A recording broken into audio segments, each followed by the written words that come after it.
Life और file ये दोनों ही वर्ड्स में अगर आप अल्फ़ाबेट्स देखोगे तो आपको दोनों ही वर्ड्स में अल्फ़ाबेट्स सेम नज़र आएंगे।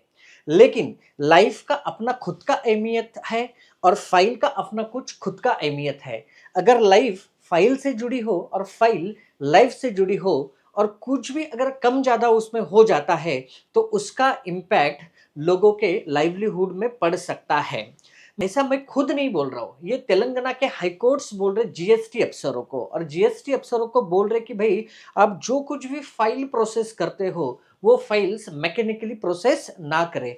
विद दिस आई सी ए गणेश निकम आपको एक जीएसटी का केस लॉ समझाने की कोशिश करूंगा, जिसमें जीएसटी अफसरों ने एक एसएससी का जीएसटी रजिस्ट्रेशन सस्पेंड कर दिया था mechanically, just to reproducing the law language in the show cause notice. ये पूरी क्या कहानी है वो अपन समझने की कोशिश करते हैं।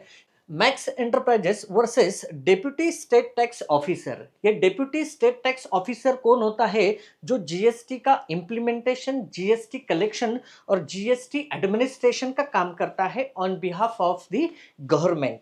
और ये जो मैक्स एंटरप्राइजेस है ये जीएसटी में रजिस्टर्ड एक एसएससी है। ये जो केस लॉ हुआ है वो 30 अगस्त 2024 में हुआ है और इसके ऊपर डिसीजन दिया गया है हाई कोर्ट ऑफ तेलंगाना। और तेलंगाना के हाई कोर्ट्स के जज ने जीएसटी अफसरों को बोला कि भाई mere reproduction of the law language will not give the justice to any SSC और एनीबडी। अभी ये इसमें इन्होंने एग्जैक्टली क्या कहा है पूरा सीक्वेंस अपन देखते हैं।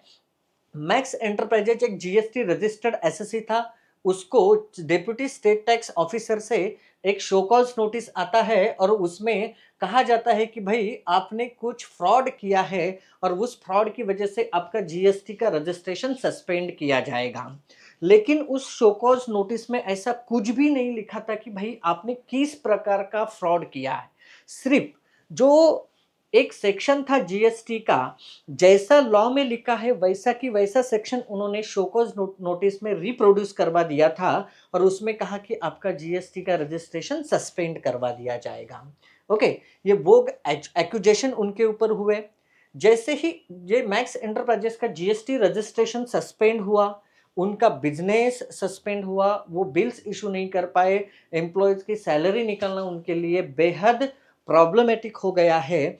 और इसी की वजह से मैक्स एंटरप्राइजेस को बोला कि भाई हमारे साथ कुछ अनजस्ट हुआ, जीएसटी अफसरों ने प्रॉपर तरीके से लॉ को इम्प्लीमेंट नहीं किया। ना तो जीएसटी अफसरों ने कहा है कि भाई हमने किस प्रकार का फ्रॉड किया है और हमारा जो जीएसटी रजिस्ट्रेशन है वो एब्रप्टली सस्पेंड करवा दिया।